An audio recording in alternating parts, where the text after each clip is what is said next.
Hello, hello, hello, everybody, and welcome to the Coaching Corner. I am Jamila, aka the IEP Coach. You guys know it must be Tuesday. I love Tuesdays because on Tuesdays we have the Coaching Corner. We talk about all things special education. And for those of you who are new to the IEP Coach, I am Jamila, aka the IEP Coach, and I'm the founder and CEO of the IEP Coach LLC. We are an education consulting company, and we specialize in providing professional development and coaching to special education teams, teachers, and paraprofessionals centered around special education so they can thrive and not just survive in their roles. All right, that's just a little bit about us at the IEP Coach. And as you guys are coming in, let me know where you are tuning in from. Hey, Overwhelmed to Organize. Let me know where you're tuning in from. Let me know your city, where you're tuning in from. It is getting ready to snow where I am. It's like a little sprinkle, little dusting of snow. Nothing major, So yeah. And first of all, I'm from Philly, so shout out to Philly. The Eagles won that Super Bowl. So yeah, shout out to the Eagles. I had to do it. I had to do it. So, and let's share out this live. Tonight's topic is Stronger Together, how SPED and Gen Ed teachers can build meaningful partnerships. So make sure you share this out with teachers, Gen Ed teachers, SPED teachers. Share it out with your administrators. Oh my goodness. Share it out with them because they need it too. They need to know how to they need some tips on the partnerships with Gen Ed and SPED teachers. Okay, so let's share out the live. And as I'm telling you to share it out, I am sharing it out as well. Okay, I am sharing it out as well. All righty.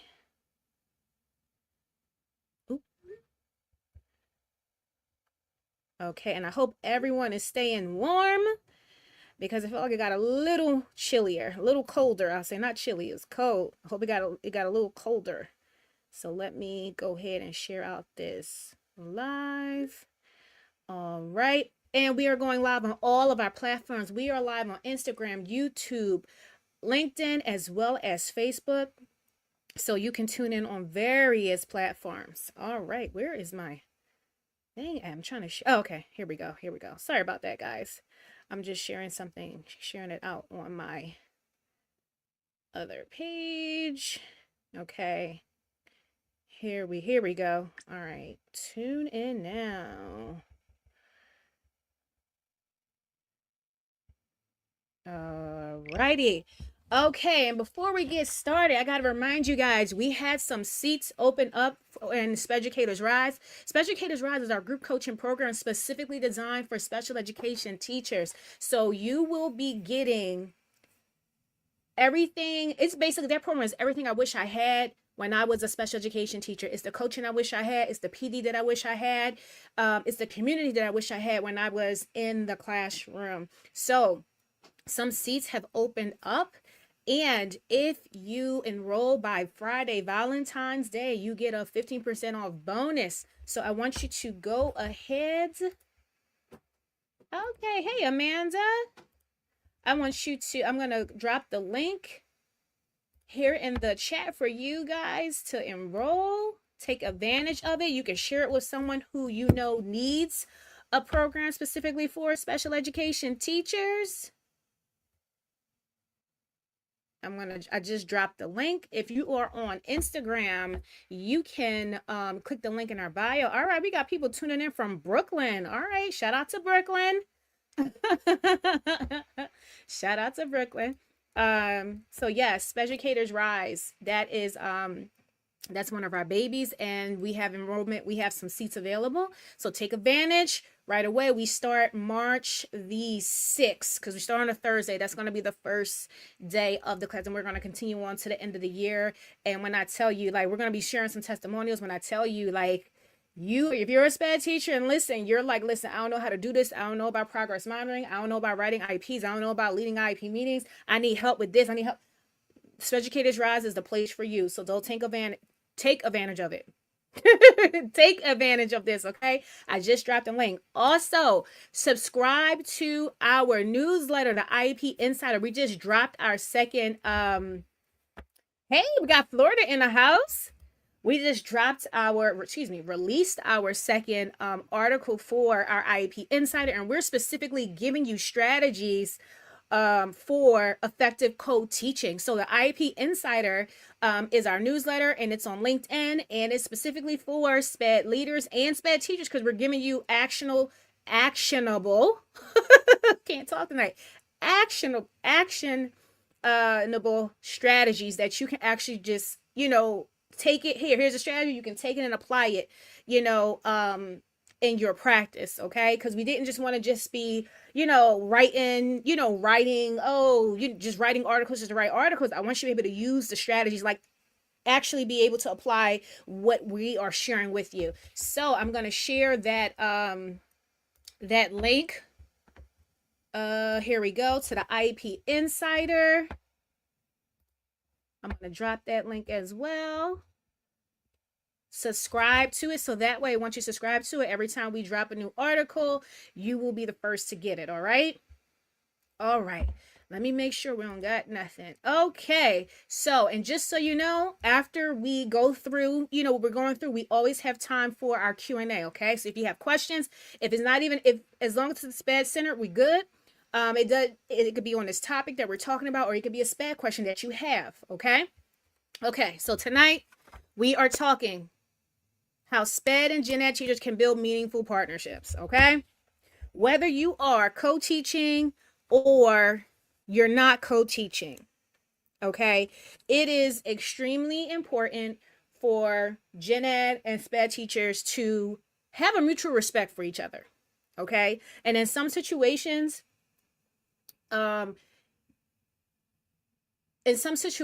one teacher feels like they know more than the other, feel like they may have more expertise than the other, and it shows up in their behavior because it shows up through disrespect, and it shows up through having an environment where you're just coexisting. Okay, all right, and it shouldn't be that way, because it takes all of us to educate. It really takes the village to educate the students. Okay, so Gen Ed and SPED teachers definitely have to get along. I've been in schools where, hey, the culture was great. Gen Ed and SPED teachers are getting along. Supervisors and teachers have a good relationship where they can give each other feedback. It's not just a supervisor giving feedback, teachers can give feedback too. But I've also been in places where, hey, it's like Gen Ed versus SPED teacher. I'm gonna be honest, like it really feels like, no, you don't wake up and choose violence, but you feel like listen, this is getting out of hand. The disrespect and the attitude is getting out of hand. Okay, and it should not be that way, but in some schools it is. There's not a lot of SPED teachers, and it can get ugly sometimes and get, like I said, straight out disrespectful. And it really takes the leader of the school, the principal, because they set the tone in the school, and it trickles down to everybody else. When you have a strong leader that really fosters and cultivates and fosters the culture of the school, it really helps the dynamics of Gen Ed and SPED teachers. Okay, so we're going to go over some different strategies and things, so that way you can have a harmonious relationship with your Gen Ed and SPED teacher. Now, first, we need to be culturally competent when we are working together. You and your teacher, you and the teachers, your colleagues, when you guys work together, you may not even be from the same background. Your students may not be from the same cultural background, religious background. You need to be culturally competent of each other and culturally competent of the population that you are sharing. That you are supporting, servicing, supporting, and instructing. Okay? So, unconscious biases can impact your relationship. It can impact your instruction. And you gotta be reflective of that. Okay? So, in order to ensure that you are inclusive and you are equitable with your instruction, you want to make sure that you acknowledge and address any biases that may be going on. The teacher that you work with may point out that, hey, you're being biased right now. So you may need to reflect on your own personal biases that you have of certain students. You may have a certain bias of male students. You may have a certain bias of Black students or students of color in your class. So like anytime, for example, anytime there's a behavior issue going on in the class, don't automatically assume it's your Black boys, or always quick to look at your boys of color, your Black and brown boys in your classroom. That's a bias. That's a cultural bias that you have. Okay, so you have to be mindful of those things and how they will impact your instruction. And if you find that it is impacting your instruction, you definitely need to seek out training in PD on cultural responsiveness, because you need help so that way that does not show up in your instruction. You want to use culturally relevant teaching practices. So incorporate diverse perspectives, materials, and instructional methods that reflect the students' backgrounds. All your students are not the same. They all don't come from the same environments, the same home environments, the same neighborhoods. They're not the same. You have kids, you may have Black kids, you may have Hispanic kids, white kids, Asian students. You can have so many different students in your classroom, but you cannot teach them all the same. You have to have some knowledge of your students, of their background. For example, me going to school, I'm a Muslim. I was born and raised in Islam, and I was born a Muslim. So I had some teachers like, my mom adheres to hijab as well. So my mom always picked me up from school. But it's like, I can remember there were times when I had some teachers knew nothing about Muslims, like didn't know how to greet a Muslim. Not that you have to, but the fact that just having some knowledge, didn't know anything about Ramadan, didn't know that I didn't celebrate Christmas. I remember I remember they picked me to be in a Christmas play. Yes, I got chosen to be in a Christmas play because I was well behaved, and they was picking all the well behaved kids. And so I remember they picked me. And I remember when I went home and told my mom was asking about my day, and I was like, oh yeah, I get to be in the play. And she said, what play is it? I think it was Halloween or Christmas. It was Halloween, excuse me. It was a Halloween parade, excuse me, not a Christmas play, because I would have said I don't celebrate Christmas. It was a Halloween parade. And I was like, oh, I get to be in the parade. She was like, what parade? And I told her. She said, no, you're not. And then my mom went to the school. She said, listen, my daughter is a Muslim. We don't celebrate. And she was just telling what we don't celebrate. And then sometimes I would get those questions like, oh my God, and mind you, this is a teacher. Oh my God, you don't celebrate this, you don't celebrate that, as if I don't celebrate anything because I am a Muslim. Can you imagine an adult talking to a kid like that? Versus if she was just saying like, oh, can you tell me more about your holidays? That would be so different. Versus like, oh my God, you don't celebrate. If he or she just took the time just to get, learn a little bit more about me. Okay. You need to recognize and respect different learning styles. SPED and Gen Ed teachers, you need to adapt your teaching approaches to ensure accessibility for all learners. That is the power of Gen Ed and SPED teachers. SPED teachers are experts with differentiating instruction, with modifying instruction. It doesn't mean you're watering down things. When you guys work together, oh my gosh, me and my co-teacher, like in the beginning of the year, like I had typed up a document so that my co-teacher, the Gen Ed teacher, she knew all the accommodations we needed to have in the classroom, because we both are responsible for them. So when we created, we were English teachers. So when we did our graphic organizers, we had 3 different graphic organizers, but they all were on the same colored paper. So nobody knew who was getting a modified graphic organizer. That was from us working together. And you have to have the mindset, listen, we're working together. Even if you don't like each other, check your emotions at the door, because you have a job to do. It don't matter if I don't like you. That's fine. You're not going to like me today or tomorrow. That's cool. But right now, we got to work together for these kids. Okay? So We planned together. We created modified assignments together. We did it together. So that way, she was learning from me as we planned together, and I was learning from her as we planned together. Okay? All right. And you also want to engage the families and community. So you want to build relationships as the Gen Ed and SPED teachers with the families of the students to understand the cultural perspective and how they view education. You get to learn more about their cultural background and how they view education, and then also advocate for the resources you need for accommodations to support your students. Okay? Now let's switch gears and go into communication, because that is, I feel that is the biggest issue when it comes to the relationships with Gen Ed and SPED teachers, is not properly communicating with each other. All right, all right. I'm just making sure. And you can, it's okay if you go ahead and drop your questions in the comments. Someone from the team will see them and we'll address them as soon as we get to the Q&A. All right. So in order to have the best I'll say relationship, whether it's co-teacher or even just, working together, you definitely need to communicate. So you need to schedule regular check-ins. Like if it's, even if you're co-teaching, and even if you're not co-teaching, let's say you support some students in these particular classes, regularly check in with the Gen Ed teachers of your students.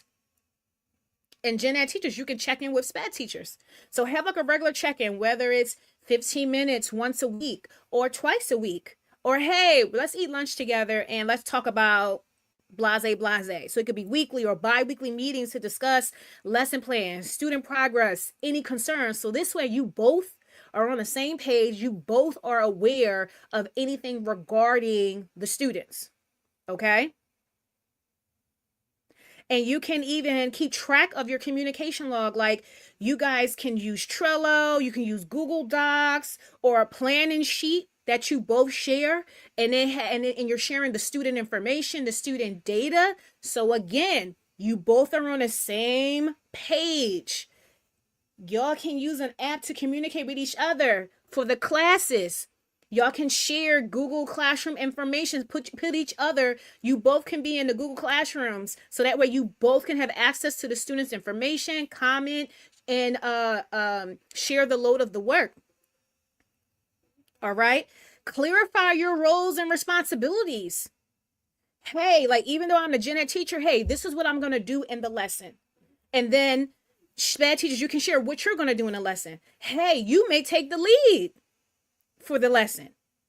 But clear when you're planning or even checking in, clarify your roles and your responsibilities. And this doesn't mean Gen Ed teachers that you say, oh, when you come in, your kids are over there and you go do that. That's part of the problem.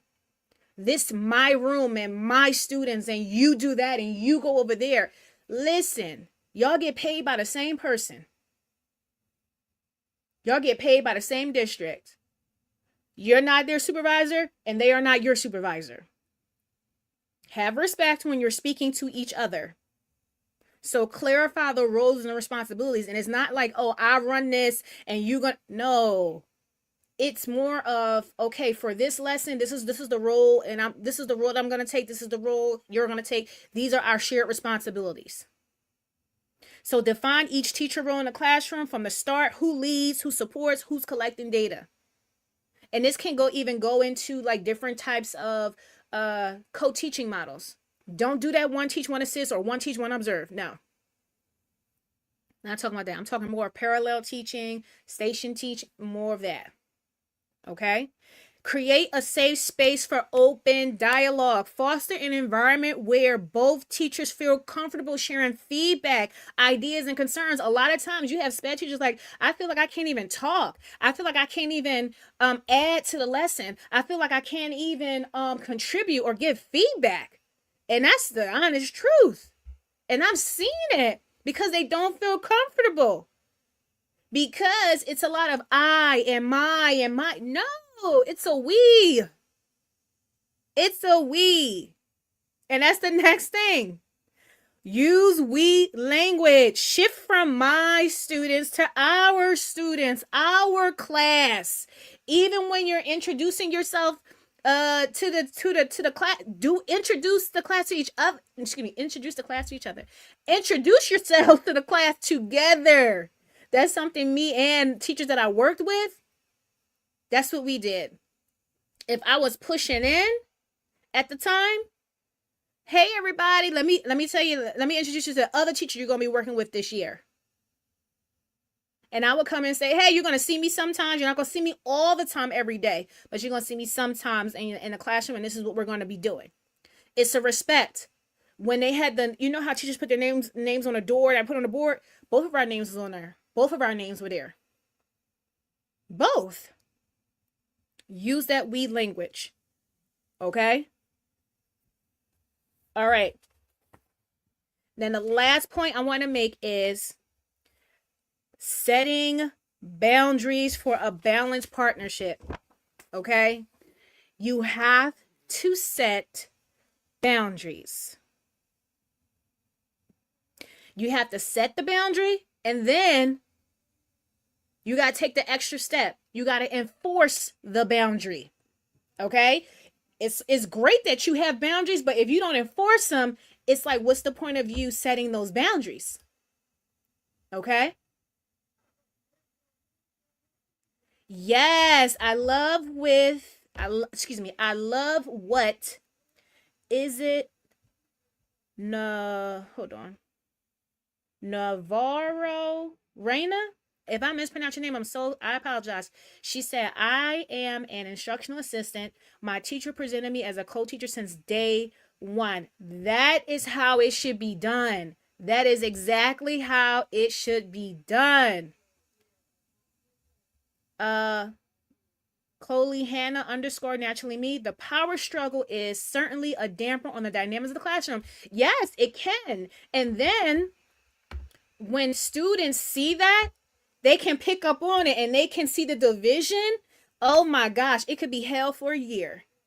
Because it's like, okay, Miss Bashir told me no. Let me go over here to Mr. Johnson. Mr. Johnson, can I go? And he might say yes. Wait. Because they're seeing how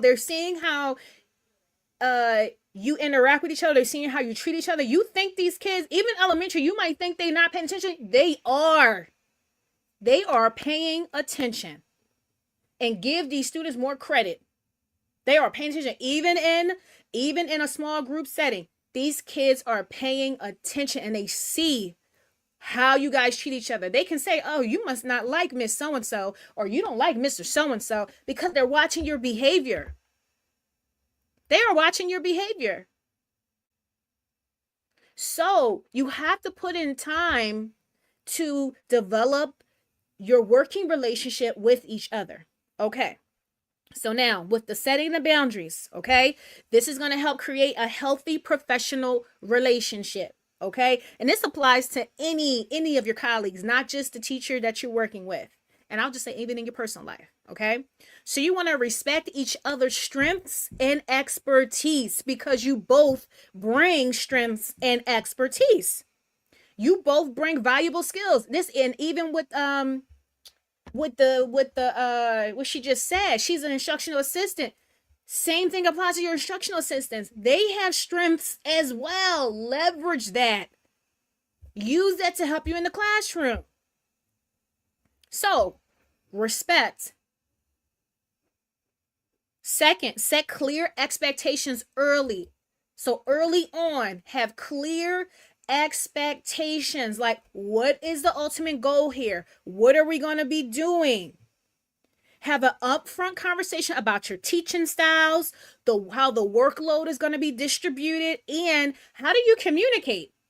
Listen, are we going to text each other? Listen, even emotionally, how do you communicate? Like when you're getting stressed out, do you shut down? When you're getting stressed out, do you just be quiet? When you're getting stressed out, do you need to take a moment? When you're getting overwhelmed, do you need to take a walk? Be that clear and upfront with each other before you get stressed out and then you shut down. If that is how you operate, have a conversation. Like, listen, I'm not a morning person, so when I come in, I'm gonna say good morning, but then I'm not gonna really be talking.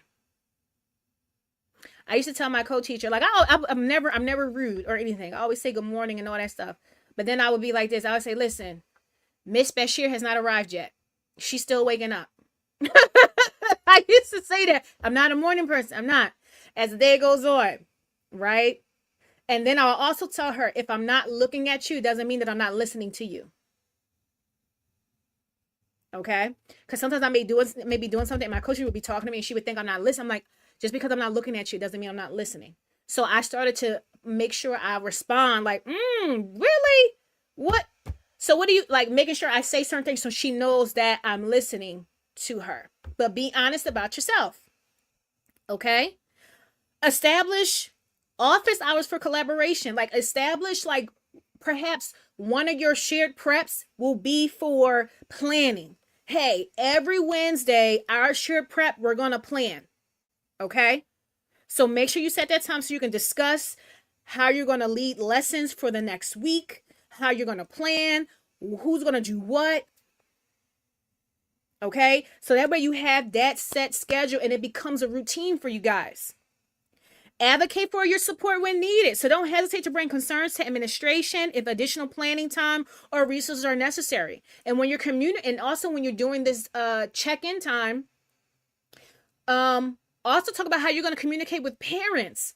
So when you're working together, we always CC'd each other on an email so that the parents knew you're talking to two teachers, not one. And even when the parent just responded to one teacher, we would CC the other teacher on the email to remind the parent there are two teachers in this room. Okay? Know when to say no. So avoid taking on extra responsibilities that are not part of your role and may lead to burnout. So you guys be honest with each other. You guys might be tired. You're like, listen, we can't do this right now. Or it's like, hey, you have distributed the work evenly. But like for me, I was still a specialist. I still had IEPs to do. I would say, listen, I'm going to start this now, but I'm going to finish this tomorrow because I need to go work on an IEP. And she was understanding. I remember there was one time, and then also, when we did input for students who had IEPs in our classroom, so like I would do it, but we would collaborate on it, and then I would CC her. I would send it to her, so that way she could look it over and see if I left out anything. She would add it, and then we would send it together with our names. And one time I got real heavy with input reports. I had about 6 during the same week. I said, could you help me? Could you do like 3 of these for me? And she said, no problem. And you know what? Because we did them together so much, she knew how to do them. Even though that was my role and that was part of my responsibility in the classroom, I would do all the input reports. But because it got so heavy for me, I had so many had came in this one week, she helped me. And again, we did them, so we planned so much together. We did these input forms, we collaborated on them so much, she already knew how to do them. So it wasn't an issue. But that takes planning, and that takes time building that relationship with each other. You have to put in the time. Okay? And when something is getting too much for you, you can either say something like, I love to help, and my priority is boom, boom, boom. That's just like, hey, I am going to help with the grading. I'm going to do my part. I'll get the grading done by so-and-so. But my priority right now is I got to get these IEPs done. Because that wasn't her responsibility. The IEPs are my responsibility. Okay? All right? So, if any of you want some more strategies, more support with with effective co-teaching, you got two options here.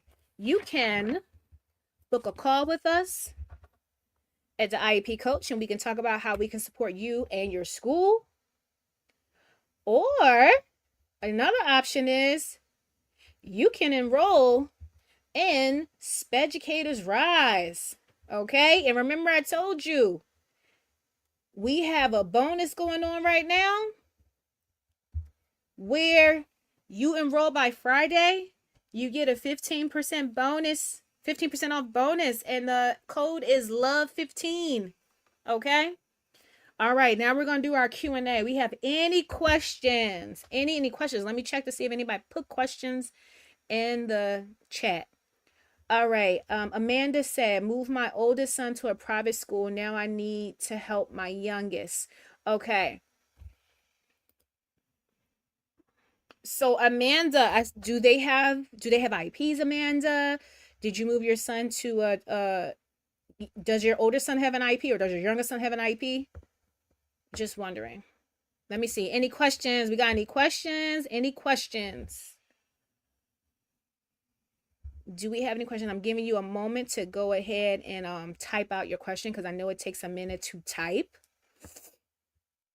And also, please subscribe to our newsletter, the IEP Insider. It is for SPED teachers and SPED leaders because we give you actionable strategies that you can apply the next day. We just published our second article, and I'm going to drop the link for you to subscribe to our newsletter. Alrighty. If you are on Instagram, you can click the link in our bio. Any questions? Let me check. See if we got any questions. Hold up. Let's see. Any questions? Any questions?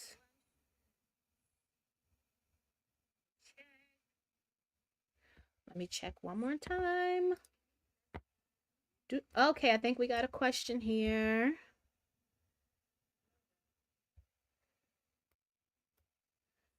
Let's see what this says.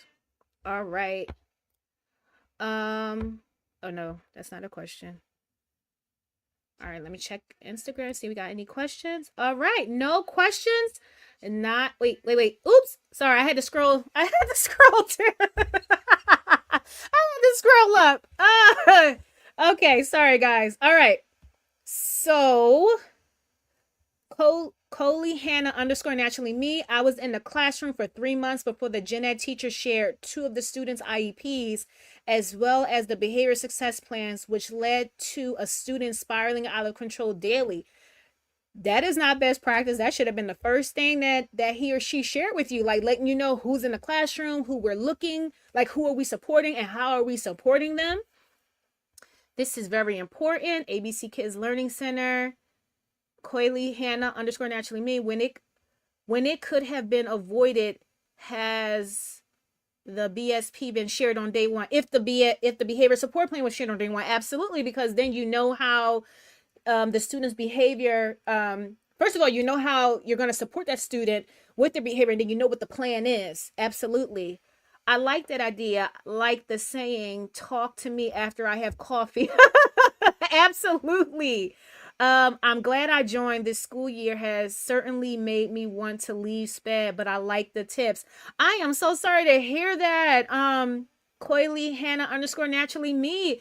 And you know what? Like, I can understand. I can truly understand because, and this is something I tell leaders, SPED teachers are so disrespected because, one, we're viewed as, oh, we don't really work because perhaps we don't have a lot of students.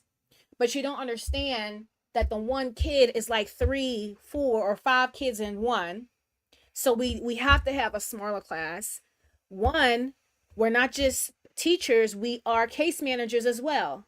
So we're taking on an extra load of work as well, and we're not viewed as teachers, even though we had to get certification, we had to get a degree as well. And this is why I say also that leaders in the school, they also need to support the SPED teachers and Gen Ed teachers with their communication and working together in spaces, because it's very territorial. It is very territorial, and it's like, you understand, hey, you know, people can be territorial of their space, but it's like when you are working together, like, how dare you talk? And this is what I come back to. You have to change your mindset when you are working with other people, because you have to think, how dare I talk to another adult like that?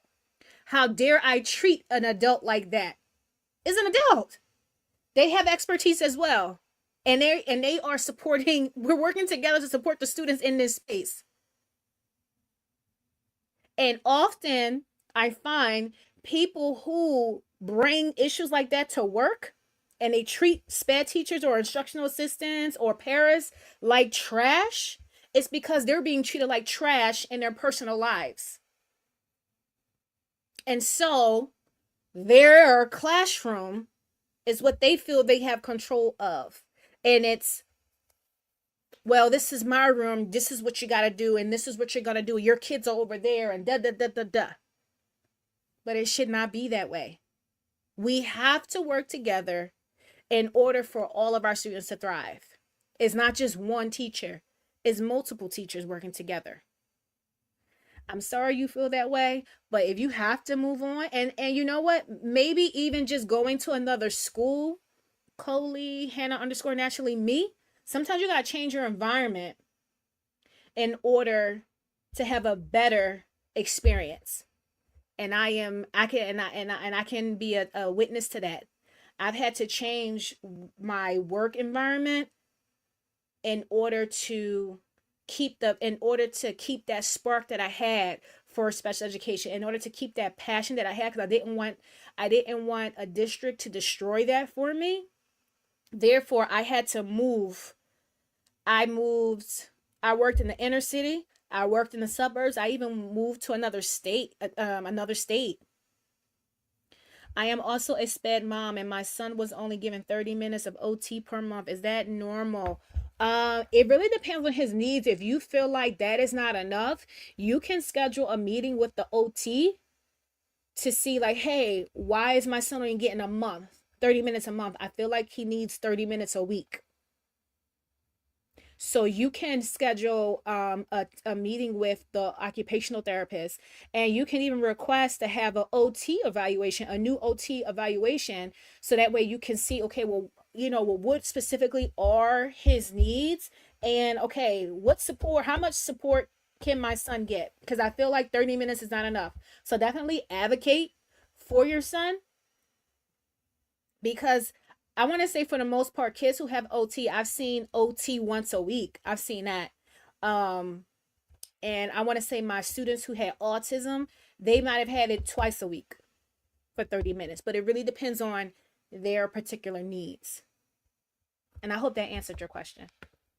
All right, let's see if we got any more questions. Oh, I see another one that popped up. Okay, on Instagram, ABC Kids Learning Center. In the Caribbean, very few of us support each other. It's as if they feel they alone must have it all together. Then they experience burnout. Yeah. And I want to say, I used to be like that. I thought I had to do everything. But then it takes maturity and it takes practice to learn how to leverage your team and learn how to leverage the strengths of the people you work with. And I want to say it took some OG SPED teachers to tell me that. And I'm blessed that I was able to, when I started my career, it was in the early 2000s. So, you still had some OG SPED teachers. And, I was blessed that a few of them took me under their wing. And, that we were able to learn from each other. And they were just saying, Jamila, you can't do, like, just basically schooling me, like, giving me their wisdom, like, you can't do this alone. You can't do teaching alone. I didn't get, I want to say, all of my co-teaching experiences or even working with another teacher, they all have not been the best.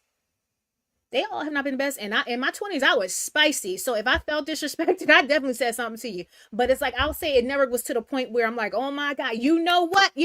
Never like that. But definitely, having to email somebody just to be like, listen, like, this is how we got to go, having meetings, like, this is how we're going to do it. But I want to say, when I really, really was co-teaching, it was like the best. When I got instructional assistants, oh my God, I didn't get those until year 10 for me. And I got 2. I did not know how to leverage them at first. I didn't know how to use an instructional assistants because I never had them. I had to do everything myself. And I had to, but I got to know them. I got to know what their strengths were. And when I tell you, once I figured that out and I learned what their strengths were, what? We were a powerful trio. And I always supported them. They always supported me. Like at the end of every year, they would say, Miss Beshia, I just want to let you know I want to work with you again. I want to work with you again. Because I respected them. Like they were old enough to be my parents. First of all, how dare I be disrespectful to just be disrespectful, period. But I treated them with respect and I respected their expertise. And when the students, if a student ever got disrespectful, I would check that student so quick. Because don't think you're going to disrespect them just because they are not the teacher in this room. Exactly. You can't do teaching alone. No, you got to share the love. This is a village. It takes the village to educate these students, okay? It takes the village. But honestly, with anything, you cannot do it alone. It's going to take you longer doing it alone, but when you come together, you can get it done much faster and you will have much more impact when you're working together. All right, let's see if we got any questions. All right, no more questions. No more questions. All right, so thank you all so much. Just a reminder, please make sure you subscribe to our newsletter, the IEP Insider. Again, we just published our second article and we're focusing on co-teaching. So we have a lot of strategies in there. We talk about the effective co-teaching models. We also give tips to leaders on how you can have the best co-teaching experiences in your school for your teachers. So you definitely want to subscribe to that newsletter. And I am going to drop the link again. Also, you want to get more support with what we were talking tonight, or it could be something else, you can book a call with us. It is absolutely free for you to book a call with us. And also our Speducators Rise Group Coaching Program. It is starting March the 6th. We can have some seats that opened up. So we have a bonus going on. You enroll by Valentine's Day. You get a bonus 15% off, okay? And you use the code LOVE15, LOVE15, okay? And I'm going to drop that in the comments. And if you are on Instagram, you can just click the link in our bio and enroll. All right? So, as always, remember, be kind to yourself. Remember your capacity. You're one person. You can only do what you're capable of doing. Please don't be afraid to reach out for help. Okay. If you did not share a question and it comes to you later, you can send us a question. You can DM us. We are at the IEP Coach LLC on all platforms, or you can email us. We're very responsive. But remember your capacity. Be kind to yourself. Give yourself grace. Okay. And be safe. And we will see you all next Tuesday, 6:30 p.m. Eastern Standard Time for another coaching corner. All right. Have a good evening.